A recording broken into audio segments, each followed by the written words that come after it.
Good morning, good afternoon, and good evening. But good morning from me because I'm based in London and it is a beautiful day over here in London. Sun is shining, as probably you can see it from behind me.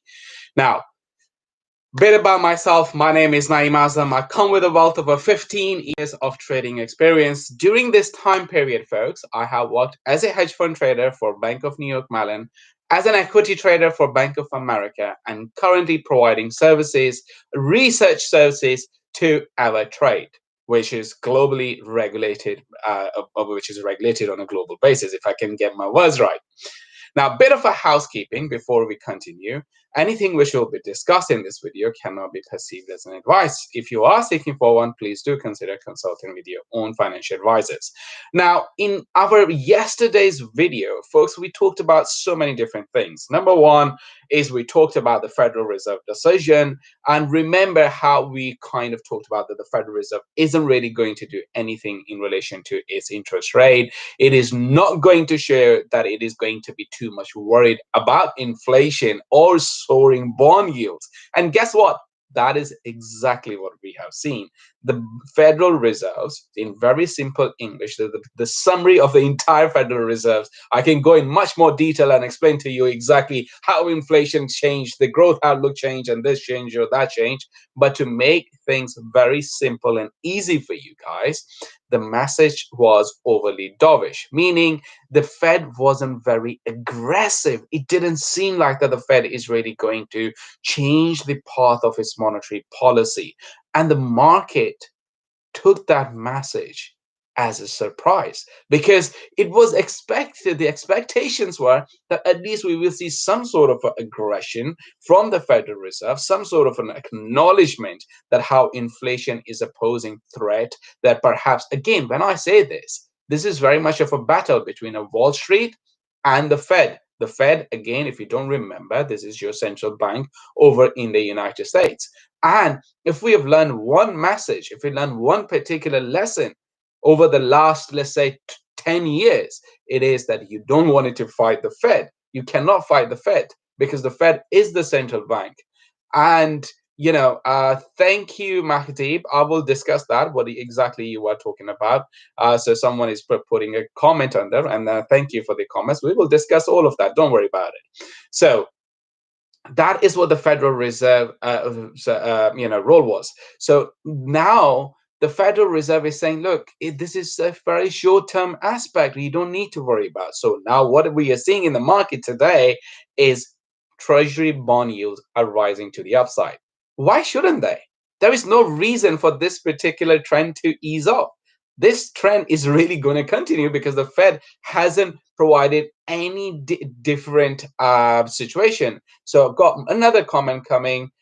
Don't want real wealth gold to go up. That is why they create digital asset. It is fine as long as it is benefiting retail investors. Okay, that's a very, very deep. That's very deep, for sure. We'll have a conversation, MD, more on that. And I'm really appreciating the comments coming that much of an engagement. And if you guys also have any thoughts, and if you guys do not understand while I'm speaking, this is your opportunity, your free lecture, and I'm not charging you anything, to ask me, hey, Naeem, tell us what exactly is going on in this particular asset, what is going on over here, why this is going up, because that's all what I do. I break down the noise, I filter the noise out, and then I explain to you that what exactly is happening with the market, what is moving the market, and what is moving the markets today, especially the Nasdaq futures. Go and have a look at the Nasdaq future. They are crashing. They're absolutely crashing, meaning the tech stocks today, your Amazon, your Alibaba, your Facebook, your Microsoft, your Netflix, all of that sector, that the 100 stocks are really going to open massively to the downside. At least that is what we are seeing. Later on, we can see the reversal of this trend because European markets are trading to the upside, but we are seeing, this bond yield, which is nothing but a noise. Again, I'm going to say that. And that is really impacting the tech stocks because they're saying that the valuation has just gone too far. But the more sell-off we see in the tech stock, guess what? that is a better opportunity for us to back some bargains. You could have, gone in 2 weeks ago on Friday when I went into the market and bought some tech stocks. And now, if they will go down further, that'd be great opportunity because now we can buy them at a much cheaper price. So it is all about averaging and then managing your risk from that front. So I'm not worried about that. I think tech stock still Nasdaq still has a really, really much bigger room to move to the upside. But let's go back and discuss what happened at the inflation and then how gold prices and Bitcoin prices are reflecting to that. So because the Federal Reserve became overly dovish, so what we saw was explosive moves in the gold prices. If you haven't seen our analysis, our video on gold prices where we talked about the price challenging the 100-day simple moving average and the chances of that moving to the upside, I highly recommend you to do so because we talked about the possibilities of this is happening and it happened yesterday, which is very beautiful. And secondly, we also talked about Bitcoin prices bouncing from the support zone. Again, if you don't know what the support zone is, this is where it is an area where you buy, and then how to do that, and all of that. Of course, you're more than happy to give you guys one-to-one training on that, on those subjects. But the price really jumped from that particular price level to the upside.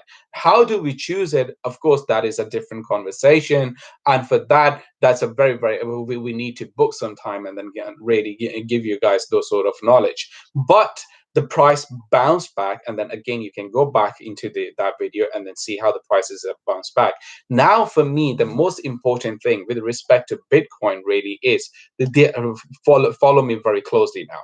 When it comes to Bitcoin price, right? Let me just bring out the chart.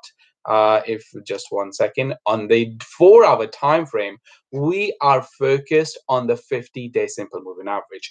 As long as we stay above the 50-day simple moving average, and more importantly, if we break the 60,000 psychological resistance, then it is very clear that we are going to go to the upside and the price will make new high. And that's going to be very positive. Sorry, I'm just looking at the AstraZeneca news, just literally came out, so nothing really important, but it just kind of flashed, so I had to look at it to tell you guys exactly what is going on.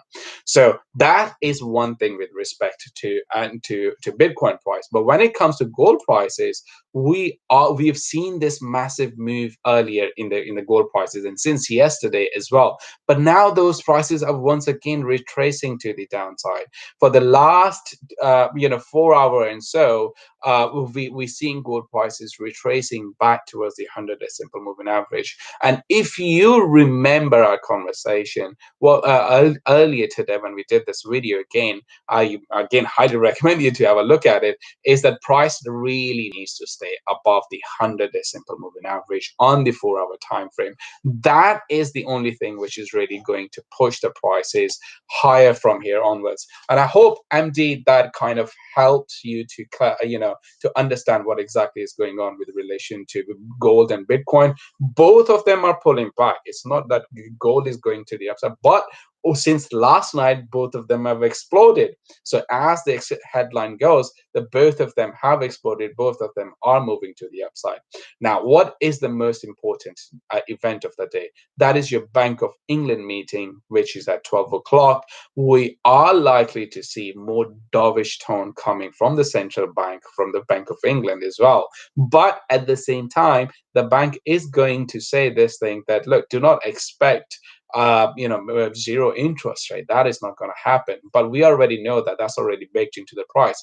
So that means that we could potentially see, now remember that is the word that I'm using, we can potentially see some weakness for sterling dollar because everyone is very much expecting a lot of hawkishness with risk. But people are expecting that the Bank of England is going to be very similar to how the Federal Reserve has been, or how the Federal Reserve was last night. So, and because they will say that negative interest rate is no longer on the table, the sterling will explode. But that may not happen because it's already priced into the market. So the dovish message can actually push the sterling a little bit more lower against the dollar. So that is what we really got to look at. If you have any further questions, feel free to comment on them. One more question is coming from MK. For BTC 20 SMA must cross the 20 SMA on the 4-hour time frame. I agree with you, because we wanted to see the 20 trading to the above the 50, because that confirms that particular trend, the momentum that we really need to see as well. So that's all for now.